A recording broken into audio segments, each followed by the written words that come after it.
Hi, it's Dr. Janowski for Sonata. Today we're going to show you the micro-injection technique for lip enhancement.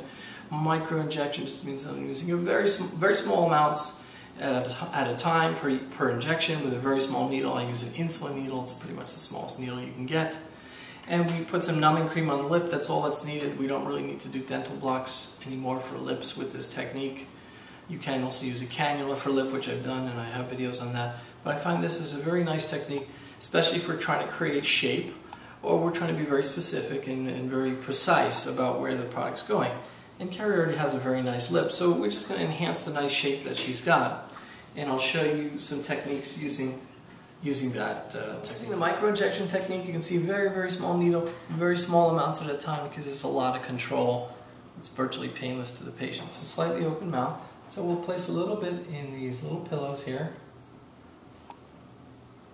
Just a drop, like that. You doing okay with that, Carrie? Mm-hmm. Yeah. So there's 3 pillows on the upper lip, 1, 2, 3, 2 on the lower. So we want to enhance those. She already has a nice one in the middle, but we want to accentuate the natural contour of the lip. And in patients who don't have it, we want to sort of create some natural contour to the lip. And so we're just putting very small amounts in. We're going to keep it pretty light on Carrie here because she has a nice full lip. I'm using Restylane Define, which is a nice middle-of-the-road plumpness product. Very soft, doesn't ever lump or bump. If we want to enhance the peak of the bow, the Cupid's bow, we can inject into the peak of the bow, and that gives us some definition up top.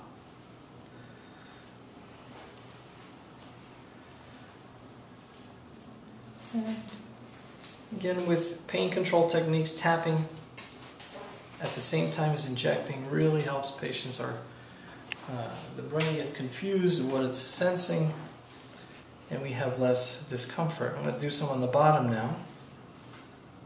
And from the bottom, I like to come from the outside of the lip and go in. Hurts less likely to bruise. And we're going to enhance those natural pillows that she's already got.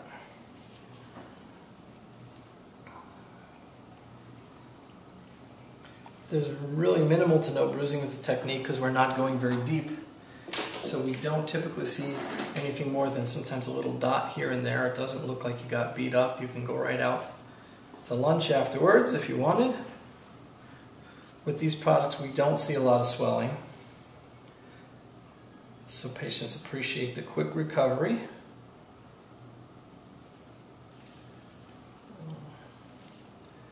Do a little bit more here. That's probably it. Let's get a wet wipe. And I'll show you here. Wet wipe. Yeah, that's okay. And again, just a tiny bit of pinpoint bleeding, which generally does not lead to bruising. And that just took just a couple of minutes there. We gave her some numbing cream that kicks in about 5 minutes. So patients generally don't feel very much. And we can look for any asymmetries and correct them. And I'd like to do a little bit of massage there. There's a little bit of lidocaine in the product, so it can feel a bit more numb after I inject it for up to an hour. Okay. And lips together. Good. And so we see a nicely enhanced lip there. Again, for someone who already has a nice lip, doesn't need a lot of product. It will settle a little bit over the next 24, 48 hours, so it won't be quite as plump.